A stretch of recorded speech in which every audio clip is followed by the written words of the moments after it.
அழகான ஒரு வீடு நாம் கட்டும் போதுங்க இந்த மாதிரி மங்களகரமாக ஒரு பூஜை அறை வைக்கணுமுங்க. பூஜை அறை என்ன அளவில் வைக்கலாம், எப்படி வைக்கலாம்னு யோசிச்சுட்டு இருப்பீங்க. இப்போ நாம் பார்த்துட்டு இருக்கிற வீடு வடக்கு முன்னாங்க, இவங்க ஹாலில் பூஜை அறை வச்சுருக்கிறாங்க, கிழக்கு முன்னா பூஜை அறை வச்சுருக்கிறாங்க. அளவு என்னென்னு கேட்டோமுங்க, 5:30க்கு 5:30ன்னு சொன்னாங்க. ஜம்முன்னு பண்ணியிருக்கிறாங்க. ஒவ்வொரு விஷயத்தையும் பார்த்து பார்த்து பண்ணியிருக்கிறாங்க.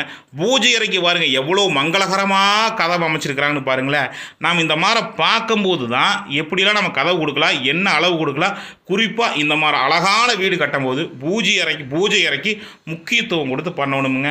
ஞானமே உருவான விநாயகப் பெருமான், அழகே உருவான முருகர் அதாவது இது பார்த்தீங்கன்னா பூஜை அறையோட கதவுல வரக்கூடிய சுவாமி, அதாவது தெய்வங்க, சக்தியின் உருவமான வேல், சக்தி வேலுங்க. கும்பங்க, பரிபூர்ண கும்பம். இந்த மாதிரி அழகான கதவை நம்ம கொடுக்கணுங்க.